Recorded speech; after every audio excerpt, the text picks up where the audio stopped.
Tell us you're a Nigerian without saying a word. Hey, NEPA. Energy security is one of the most pressing issues for many developing countries like Nigeria. And if there's going to be any meaningful progress, addressing our energy issues is non-negotiable. I need to see light for my house. Make them do something. Band A is expensive. I literally have to turn off all my appliances just to reduce costs. We need light. Introducing the Energy Outlook, your go-to show for everything energy. Every week, we'll bring you the latest insights, innovation, and in-depth analysis of Nigeria energy sector. From policy discussions to regulatory insights, we'll analyze the key decisions influencing growth and sustainability in the energy sector. We'll bring you the human stories behind the headlines, giving you a personal perspective on the broader energy challenges. Join me every Friday at 6 p.m. for the Energy Outlook, your guide to the future of energy, where energy means business.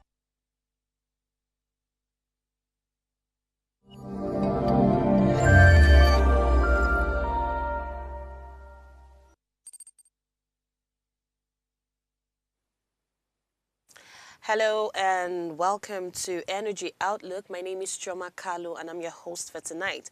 And right now we're going to be shining the spotlight on a critical challenge, with global implications, and that's the issue of opportunities with e-waste to energy. Globally, the world generates over 62 million tons of e-waste annually, with only 20% formally recycled, while the rest is either landfilled, incinerated, or at the most informally processed, causing significant environmental and health hazards. In contrast, countries like Japan and South Korea have adopted advanced e-waste-to-energy technologies that not only recover valuable metals, but also generate clean electricity, while nations in Europe have created circular economies where e-waste fuels sustainable energy grids. Yet, in Nigeria and much of Africa, where energy scarcity and mounting waste remain critical issues, over 2.9 million tons of e-waste are generated yearly with little to no structural recycling or energy conversion systems in place. That's really sad. But anyway, before we dive deeper into this topic, we're going to go on a very short break. And when we come back, we'll share more insights. Stay with me.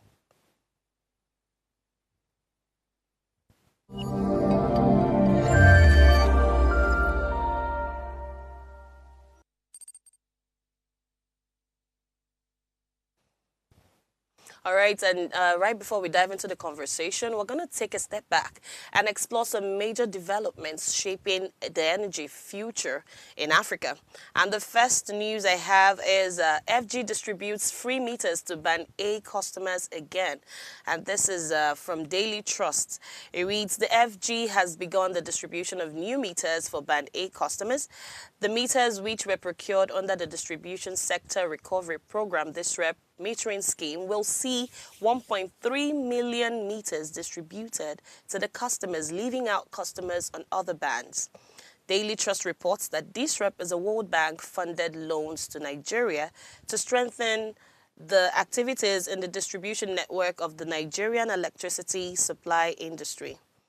Right. The statement said the metering scheme aimed at improving service delivery and bridging the metering gap in its franchise areas of Bauchi, Benue, Gombe, Plateau, with a pilot phase in Plateau State. Moving on, the second story I have, Umuahia residents protest 200% electricity bill hike. That's a whole lot. Anyway, you find this on the Vanguard newspaper. There was a tension in Umuahia, the Abia State capital, on Monday as residents of the World Bank housing estate staged a peaceful protest over what they described as an outrageous hike in their monthly estimated electricity bill by the EEDC.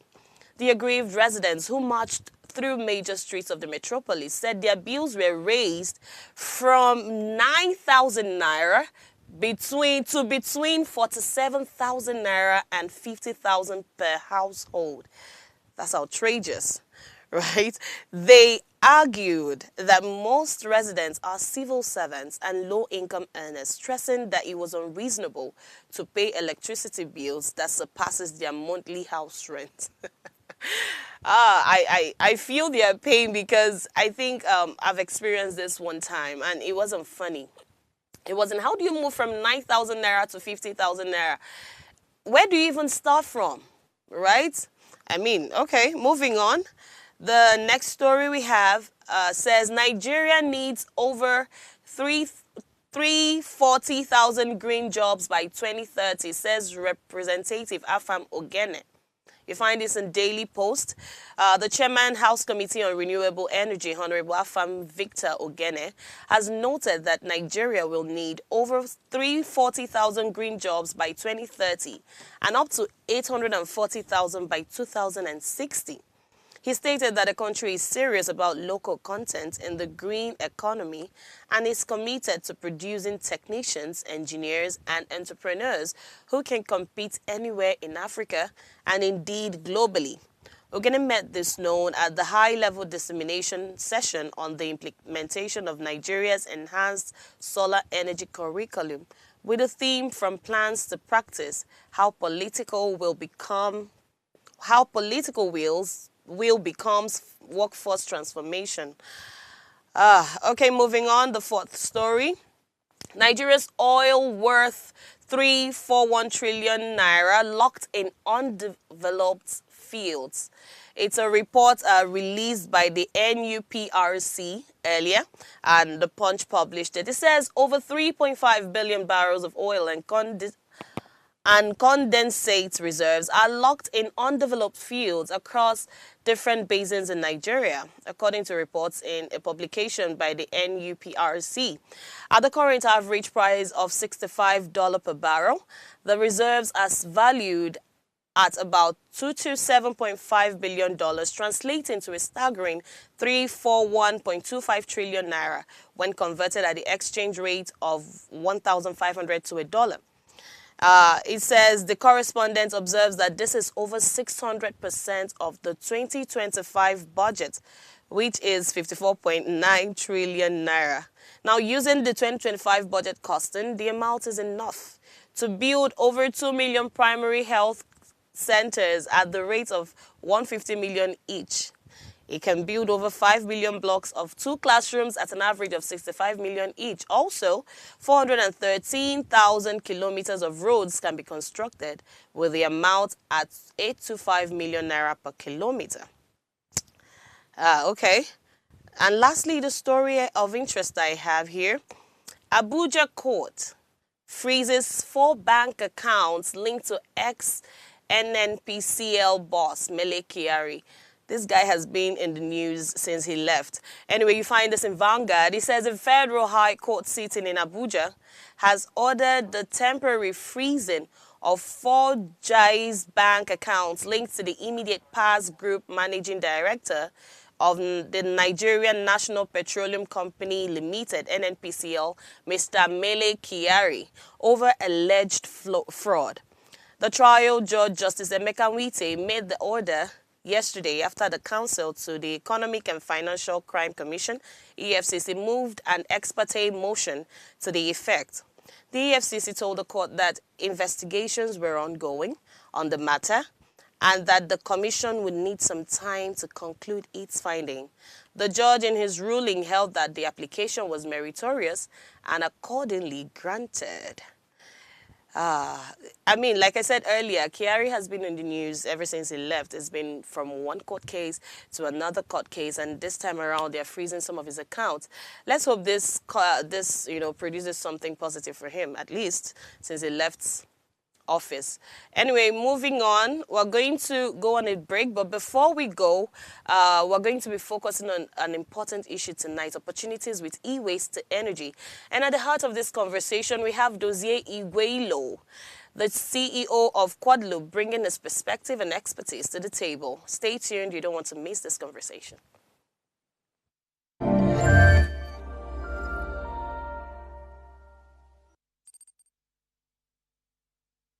Life is made up of moments, some that fill us with joy, others that test our strength.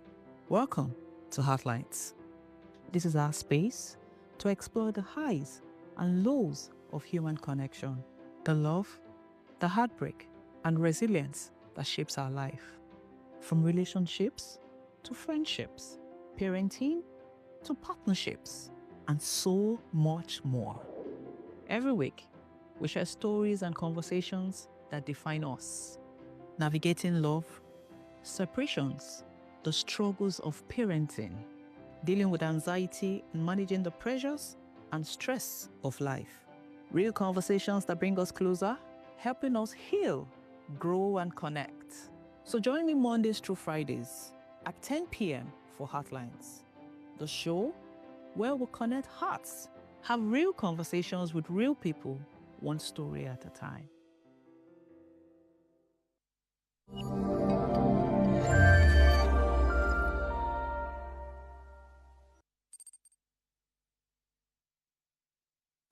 Welcome back to Energy Outlook. We're diving into our lead conversation, opportunities with e-waste to energy. And with us on the show is Dozie Igwilo, the CEO of Quadloop, a visionary leader driving sustainable energy innovations and transforming electronic waste into meaningful opportunities for the future. Thank you so much for joining us, Mr. Dozie. So much. Confirm if you can hear me. Yes, positive. Awesome. Thank you for having me. It's a pleasure being here. Right. First of all, I would like to commend you because I took a little deep into some of your achievements and things you've been able to do with regards to turning e-waste to something substantial. And I must say, that is a good thinking, a good head you have on your shoulders. I'm really impressed. Anyway, so moving right into it, I want to ask, my very first question is going to be in this light. Do you believe e-waste, being one of the fastest growing waste streams now globally, holds real potential, you know, as a viable source for energy generation, especially for us here in Nigeria? Thank you so much, Shama. Once again, thanks for having me on the show. So electronic waste, also known as WEEE, that is waste from electronic equipment, like you said, is one of the fastest growing waste stream. And of course, only less than 20% is formally recycled. Yeah, so to answer your question, e-waste is like more like a hidden gem. And in fact, if I put it that way, you know, because we have components, we have materials that can be harnessed from this green waste stream. Although most people are focused on plastic waste and other maybe bio waste, but electronic waste, which has little players in there, has a very huge potential, of course, to create jobs and of course to generate energy. It depends on how you look at it, you know. So yes, I totally agree. The opportunities in e-waste is very, very vast, and we've not even scratched the surface at all. Right. Thank you for actually stating that, because we, especially here in Nigeria, right, when you hear about the climate and the environment and you're saying, oh, convert these things, green energy, whatever. Now, a lot of people focus more on the plastic, you know, oh, recycle, recycle. But you see, walking on the road, you literally see some of this e-waste lying around, maybe a spoiled laptop or something. And I know I have actually been thinking about it, but I haven't really thought deeply. So I'm going to ask a second question. Considering your vast knowledge and experience with converting e-waste now to something substantial, to energy, how can transforming e-waste into energy contribute to solving Africa's dual challenge of waste management and energy scarcity? Okay, so in recent times, let's talk about e-waste from the point of the fifth industrial revolution, Okay. right? So we have equipment, or we have machines such as EV, you know, electric vehicles, electric e-scooters, electric tricycles, everything electric, right? So at the end of the day, we know these things are, of course, they are battery powered, right? So we are sure that yes, within a given period of time, these batteries would end up, in the landfill. Excuse me. So the opportunities around harnessing these batteries and using it to generate electricity is very, very, very, very vast. Because let's take, for instance, a BYD vehicle, for instance, and you buy a BYD and it comes with maybe 10 years life warranty, and you as a user, you use this BYD vehicle, you have a charging station at home, use it up to maybe 5, 6, 7, 8, 9, 10 years, and at some point it doesn't give you the required mileage that it does. The same approach happens in someone that buys a computer. Let's say you buy a HP or Dell system, and you use it over a period of 2, 3 years, 5 years max. I notice that, I mean, your system is not like a television, whereby when the power goes off, it doesn't back up anymore. What happens to the batteries, right? So is it maybe you plan to buy a new battery, whereby train out the old batteries, right? The same approach is applicable to EVs, scooters, tricycles, anything that has to do with battery power. And there are other components, but let's focus on generation in this particular added can now be reused. We call them second life cells, because it's just like the way you're buying used gadgets, maybe UK used phone, or the same way you're buying and used, it can be used anything, even used clothes, so second-hand clothes, right? So these are second life batteries, and for us at Quadloop, what we've done is that we one of the things we target is to understand the access to this raw material, which is the second life battery. Do we have them in bulk supply? Do we have direct access to them? How many quantities are we looking to have? Then from there, we'll now decide to design a product targeting a specific niche, specific user segment, a specific customer segments, Then we'll now create a clear business case out of it, which is what we've done with our particular product, which is called Edun Solar Lantern so far. Okay. So, well, talking about people that discard their laptop batteries, I think I'm guilty. I discard and I buy a new one. Anyway, so as someone that has the experience, right, what technologies would you say are currently proving most effective in converting e-waste into clean and usable energy? What would you recommend? What would you say is most effective? Yeah, so of course, narrowing it down to batteries, although there are other parts of e-waste that can be reused to convert, But from a basic point of view, is to of course imbibe things that has to do with battery monitoring system, BMS. Those are the technologies that can be very useful in case of second life. So because of these batteries are not brand new, so utilizing a BMS in repurposing batteries is very key. So that technology is, of course, very, very valuable when it comes to second life applications. Another one is of design thinking. So design thinking helps you to understand, which is not like a technology, is a skill. It helps you to understand what kind of products you need to build from this so-called second life application, right? That way, it can help you design a product that fits a particular niche. Other applications can be maybe utilizing 3D printing in case of maybe you want to house the batteries, you want to maybe form them from single cells to an array of cells to probably a battery pack system. So you have to get utilize technology such as 3D printing to build a box that would enclose the entire battery pack. Maybe you want to use it as a form of replacement for EV, e-scooters, even tricycles, right? So there are different approaches to it. So, but of course, as a business person, you need to understand what you are going into and what niche, and of course, the value proposition you're offering to make a very clear business case out of it for you to be profitable as an entrepreneur. So I'm just being curious, okay?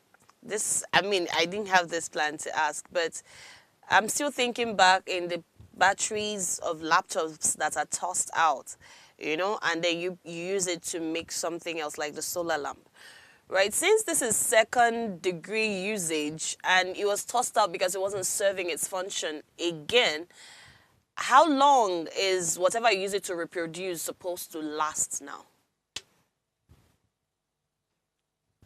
Okay, so directly, that is a very clear and brilliant question. Yeah, so one of the things we've done for our design is designing with circularity at the core of the design, right? So we know that we are taking out batteries from the example you gave, your laptop, right? You tear down the batteries, the old battery from your laptop, you have cells in there. It doesn't come as it looks like a single pack, but they have different cells that are being, intertwined within each other, right? So the first thing to do is, of course, take them out, tear them open, run some tests on individual cells, understand what the current status is per cell, right? There's what we call internal resistance, right? So internal resistance makes you to understand which cell is better than which, right? Because the reason why you have to discard that battery is because one or two cells are not really performing as they should, hereby they're dragging the other guys down.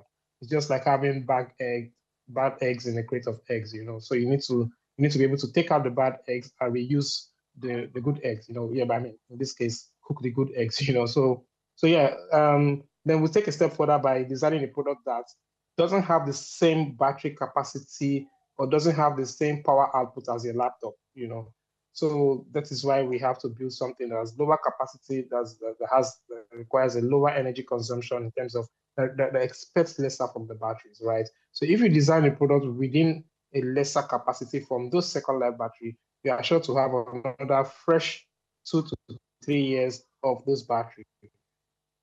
And lastly, we design with circularity at heart. What do I mean? So circular design, this means we can actually take out the batteries easily and replace them when they get to end of life. That way, the batteries are not stuck into the system, the batteries are not buried into the lantern. We can take them out and replace them when they get to end of life. That's more like longevity and circularity in a nutshell. Interesting. Thank you for answering that. Now, moving away from energy generation, let's look at the economy, right? What opportunities, what economic opportunities are there, from e-waste innovation? What can we bring out from it economically now?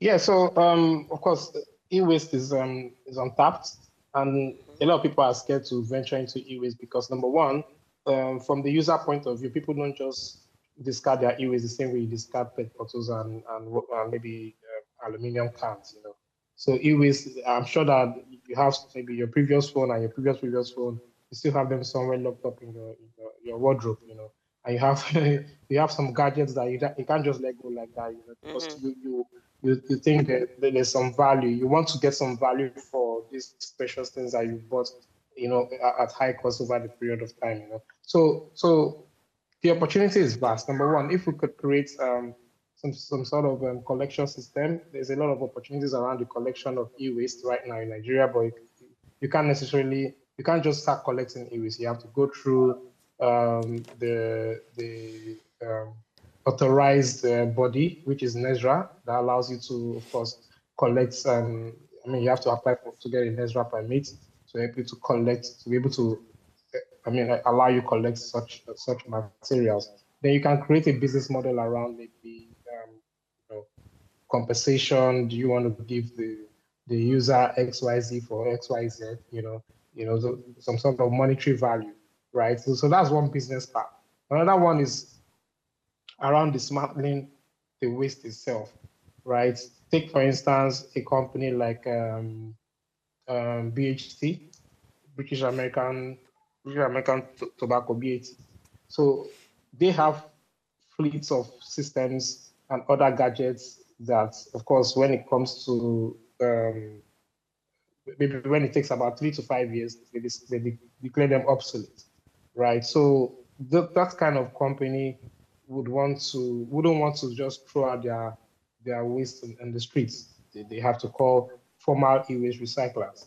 Formal e-waste recyclers now have people that they have trained after collecting these materials, take them to their facility. They bring in young persons that they've trained to dismantle, segment, and separate these items into bits and pieces. that is clear job creation there, right? So that's one other angle. Then there are other angles whereby you talk about extracting raw materials, precious materials such as gold, silver, titanium, silver, and cobalt. So most of these things can be found in a PCB, that's printed circuit board. So but that requires another form of risk.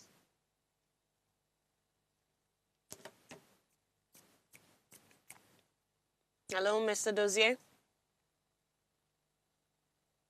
Can you hear me, Mr. Dozier? All right. Anyway, we'll fix whatever that is. We'll go on a short break, and when we come back, we'll share more insights on the topic. Don't go anywhere.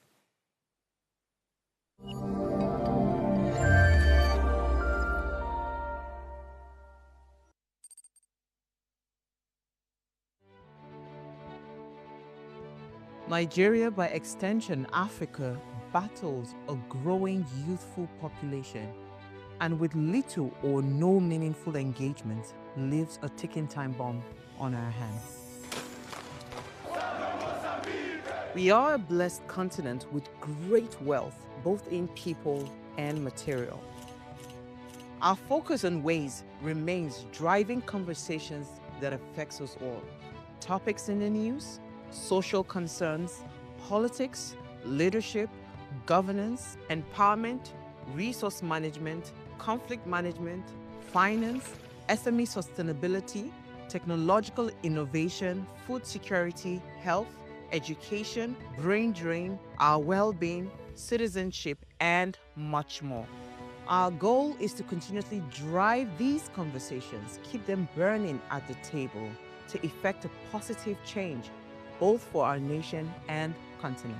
Ways, what are you saying, has a secret ingredient that completes the conversation every single episode, and that ingredient is you. Our past conversations shaped our yesterday. To shape our tomorrow, we must keep talking. So, I want to hear you. Be a part of our live conversations Mondays through Fridays. And let's all have our say.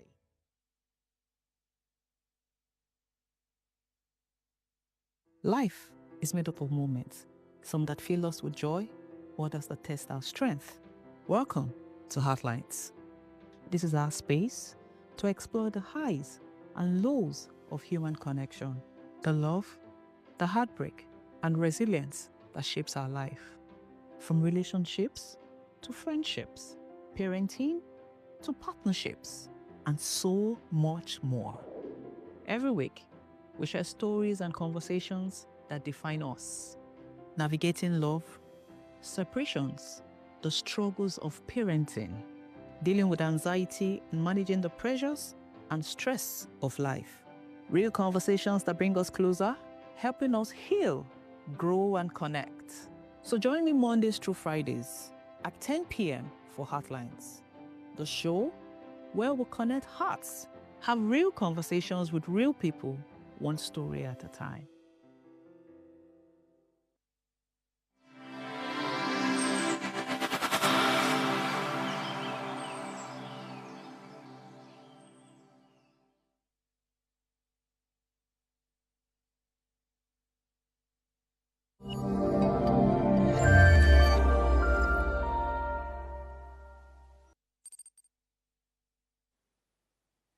Welcome back to the show. My name is Chioma Kalu, and we are dealing with opportunities with e-waste to energy.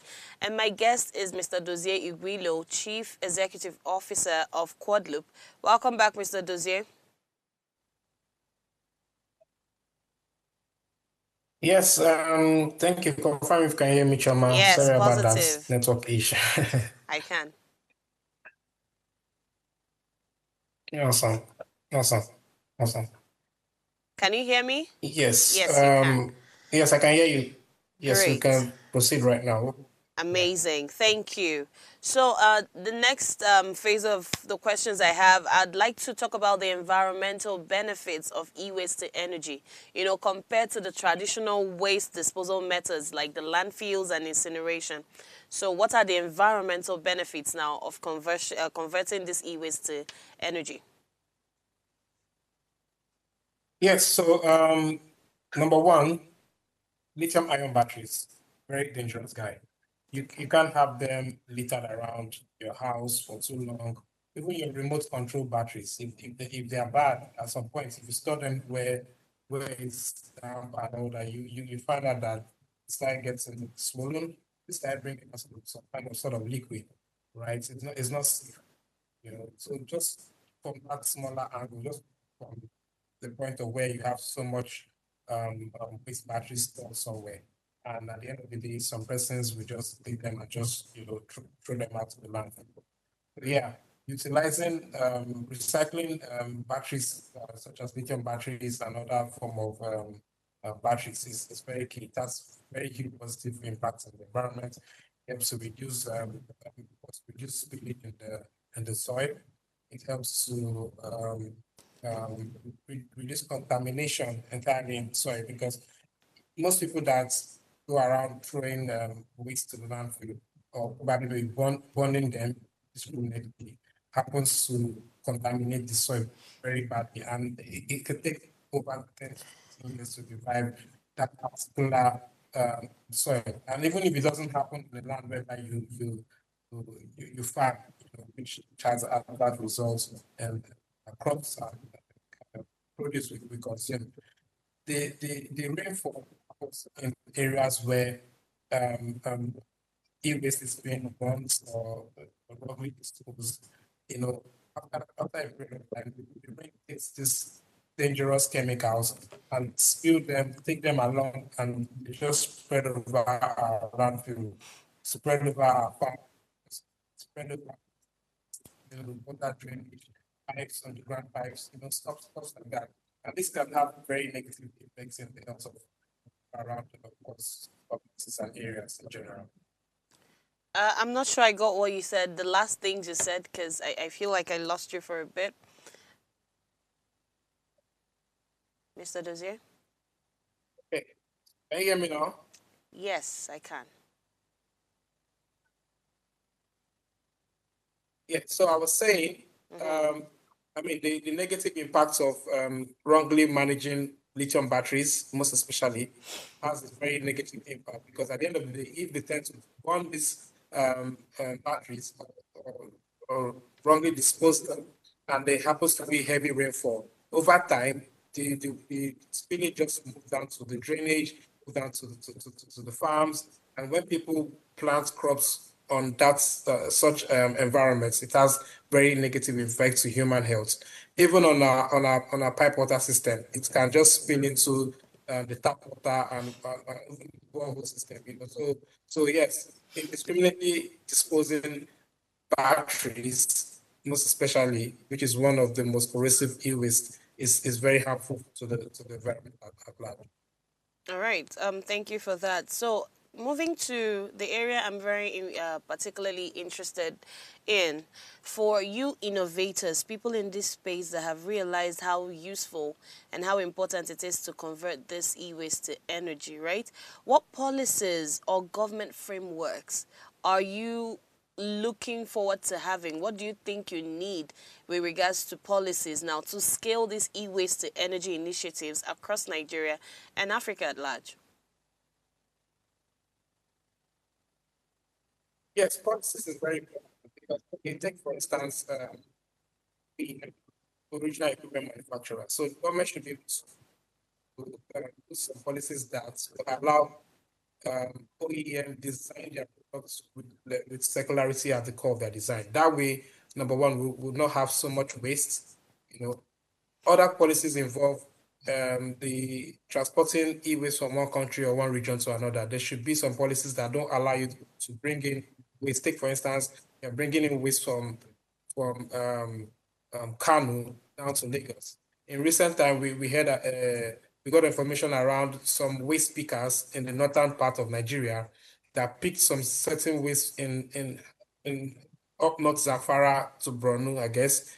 And they put all these things together and they brought them down to Lagos, because most of the commercial activities around waste in general happens in Lagos. We have big corporates that use them for different several use cases. Could you believe that they found out that they have some bomb particles that were picked in those regions that has high level of insurgency. Wow. It was brought down to Lagos because it was transported unknowingly, because waste pickers just pick whatever they see Yes. and they want to get daily bread. So there should be some regulatory around. Yeah, there should be some regulatory around waste pickers, number one. There should be regulatory around OEMs, original equipment manufacturers. For those ones, they should manufacture products with longevity and circularity. And of course, they should have what we call EPR, right? And lastly, they should be able to hand over their waste or discarded equipment to the right formal recyclers, not informal recyclers this time around. I'm glad you mentioned the waste collectors, right? Because that was the next place I was going to go to. Now, these people, we see them all over town, right? Everywhere, like you rightly mentioned now, some of them peak all the way from the north and bring it down to Lagos because this is seemingly where the market boom, right? But these guys, how do we integrate them into the value chain, right? I mean, they're already doing the job, but how do we bring them in formally into the value chain? That's a very tough one because the informal guys want to stay informal. It's a business model for them, right? If you don't have any means to compensate them directly for getting their daily bread, I mean, they don't see any reason to. They don't want to understand what about English and Gibberish is speaking. So they need to be sensitized. Them. They have heads. They have places that ask them to go to different regions and bring this in. So you need to start with working with their people heads. We're not sensitize the guys downstream, right? And you can't just talk. You have to be able to walk to talk. You have to be able to find something else to, to cushion the effects, or probably maybe having a center whereby if they drop the seat, they can get compensated. There have to be some monetary exchange in one way or the other. It can't just be just putting our policies or telling them not to get anymore. Because that's their means of life. Yeah, because I think I share that sentiment. There has to be some monetary gains for them because you can't tell them to just bring, and that's, talking about policy, like you rightly mentioned. Yes, we have to have policies guiding these things, but how do you implement these policies when these guys don't feel like they have anything to benefit from it? So monetary gain is quite important, right? Because they're all over Lagos. I see them everywhere. You see some of them have magnets, putting on the ground. I carefully watch them. They use magnets put on the ground to try to pick all of these metals, and it has always driven my curiosity. Anyway, moving on, what financial models or investment opportunities exist for entrepreneurs and businesses looking to tap into the e-waste energy sector? Not so many. Just to answer that, not so many because e-waste is still one of the things that is not really. I mean, the structure is still building up compared to plastic. For plastic PET bottles, we have a lot of venturing into that space because we know that if you collect XYZ tons of plastic and you shred them and you build them, you can get XYZ in USD, right? Because the policy accept it's easy to transport them. Even the guys around guys cast plastic waste. But for e-waste is the transport e-waste just like the way I'm transporting plastic waste. So yes, most of the opportunities around there is not really that vast because there are a lot of bottlenecks currently. And if this bottlenecks is not, clearly addressed, we're just going to see more generated waste without solutions. Because of course, if you want to get solutions, an entrepreneur have to see what is at stake, what business to make out of the problem, right? So we can just see the problem and we're not seeing so much investment coming in because even investors are not looking at it from a business point of view because of these bottlenecks, right? So yes, the opportunities are there, but I think it should be better because right now there are little or no opportunities around e-waste in Nigeria. So these bottlenecks you referred to, are they as a result of the fact that a lot of people are still very much ignorant, of this process, the e-waste to energy? Or is it because they are afraid of acceptance? What exactly would it be? So number one has to do with reducing the waste itself because people still see e-waste as value, and I don't blame them, right? So that is one of the things. And number two, there are different machineries that are required to, of course, do an end-to-end recycling, which in Nigeria we don't have so much companies. I mean, too many companies playing in that space. Not to talk of the ones that have a well-established facility. I remember in 2022, I visited a recycling plant in Dubai, and they have this very amazing machine. It's called the Octopus, right? This machine can recycle, can segment, can extract. It does a lot of things. It's very massive, very, very massive. So we don't have something like that here in Nigeria, right? We just have most formal companies collecting the waste, bringing out, I mean, individuals coming to dismantle and segment, so it's still a growing sector, and it requires a lot of investment because the opportunity is vast. I mean, Nigeria, we have over 200 million people. Every one of us have a gadget one way or the other, right? So there's a need to look into repurposing or recycling of e-waste. And if you look at it from the solar panel point too, solar panels are becoming a menace. In the next few years, we're going to have a lot of end-of-life solar panels littered everywhere. And if I nothing is agree. being done, it's another case entirely, So, and it's fast growing.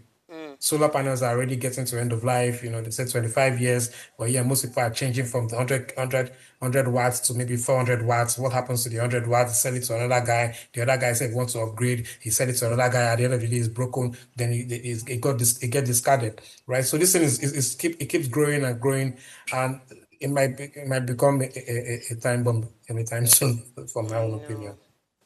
All right. So now, I believe in catching them young.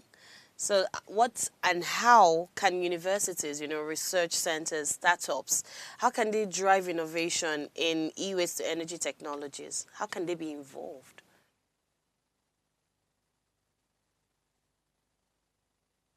Well, I think training is one of the first things because we're no longer talking about informal guys. We're talking about learning graduate, undergraduate in university. They should be able to do maybe some sort of training.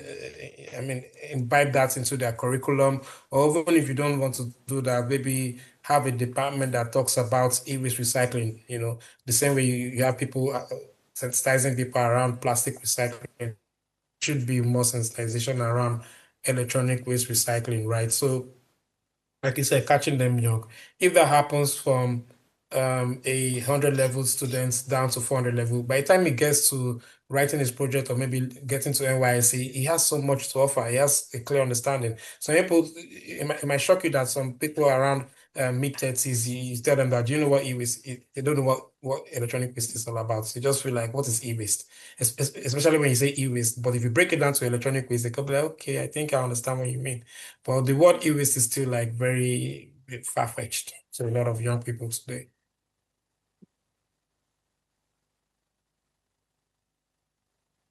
Can you put on my mic? Can you hear me, please? Mr. Dozier? Yes, I can hear you. Oh, great. Loud Thank and clear. you. Thank you. I think I totally agree with you saying they should include it in the curriculum now because, I mean, the world is evolving. We can't all be bankers, right? Yeah, so I agree with that Exactly. totally. Yeah, so our next question would be, how does the e-waste to energy compare in terms of cost efficiency and scalability with other renewable energy sources like solar, like you rightly mentioned, and the wind? Well, this is a very direct question and it requires a direct answer. You're buying raw materials, brand new raw materials, right? Brand new batteries, brand new enclosures, brand new screws, even the wires. And now you're using discarded batteries, discarded wires, discarded components or enclosures and others. You can't compare the prices, so it's cheaper utilizing the e-waste to build products than building from 100% virgin material. Although the process in building from waste is more tedious compared to building from direct virgin material, because that way, I mean, the warehouse or the factory already understands, have direct inflow of raw materials. But from waste to energy, you have to look out for continuous access to raw materials. Without the raw materials, you are not in business, right? So it can be cheaper, but it can be challenging at the same time. So I can say yes, building from waste to energy is cheaper, but it has its own challenges as well. I think Nigeria should actually explore this. So how can we, as a nation, how can we, position ourselves as a regional hub for e-waste to energy? Because, I mean, looking at this, we have a lot of potential, right? Now, given our large population and growing tech consumption, how can we position ourselves rightly for this? Well, I think the government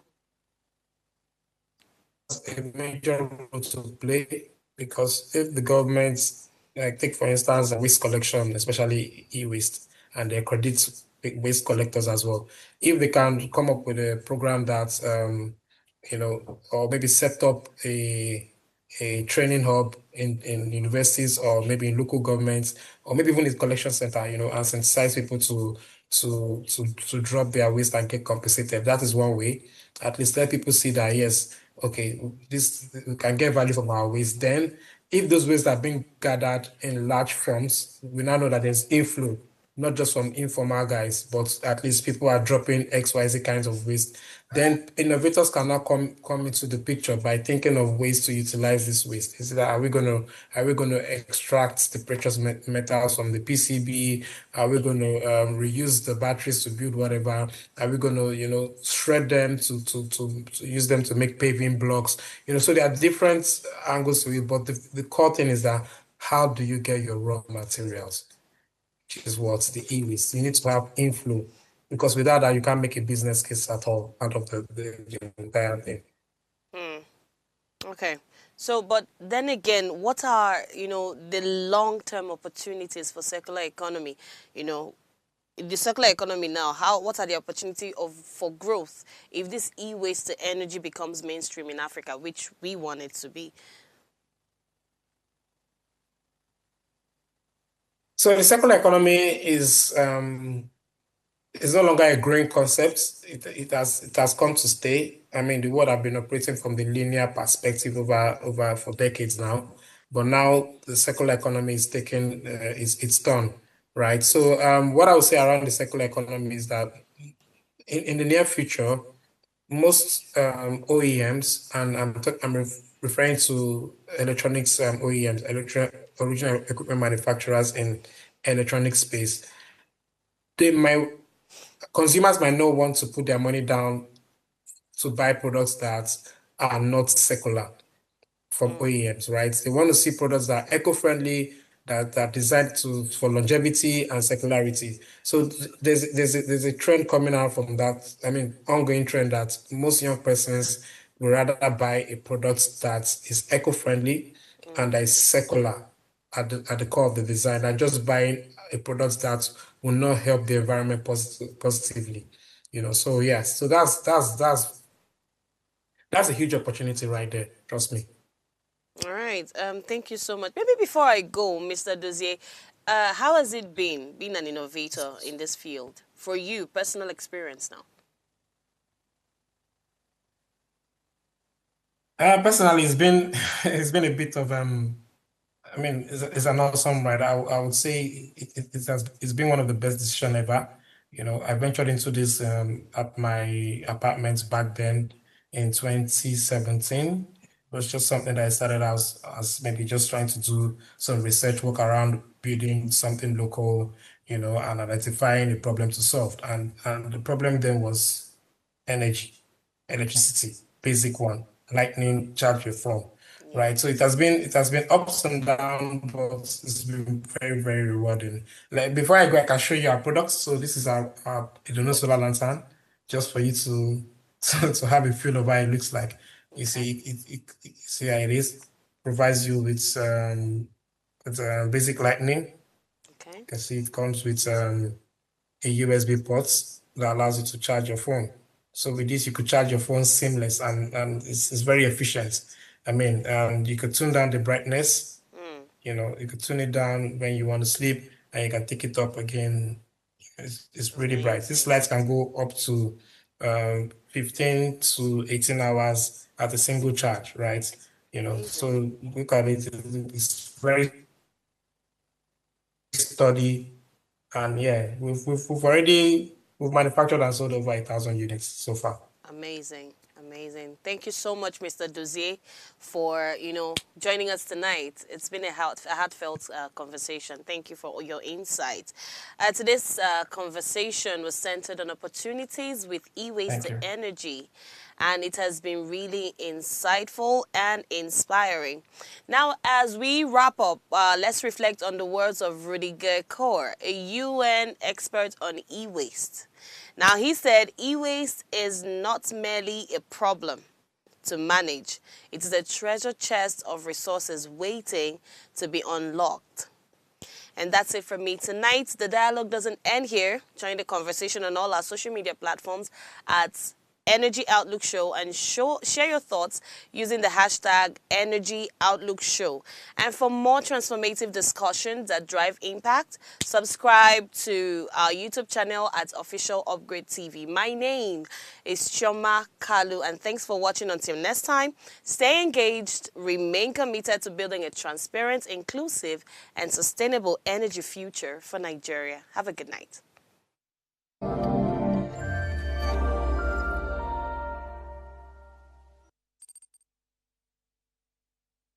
Tell us you're a Nigerian without saying a word. Energy security is one of the most pressing issues for many developing countries like Nigeria. And if there's going to be any meaningful progress, addressing our energy issues is non-negotiable. I need to see light from my house. Make them do something. Band A is expensive. I literally have to turn off all my appliances just to reduce costs. We need light. Introducing the Energy Outlook, your go-to show for everything energy. Every week, we'll bring you the latest insights, innovation, and in-depth analysis of Nigeria's energy sector. From policy discussions to regulatory insights, we'll analyze the key decisions influencing growth and sustainability in the energy sector. We'll bring you the human stories behind the headlines, giving you a personal perspective on the broader energy challenges. Join me every Friday at 6 p.m. for the Energy Outlook, your guide to the future of energy, where energy means business.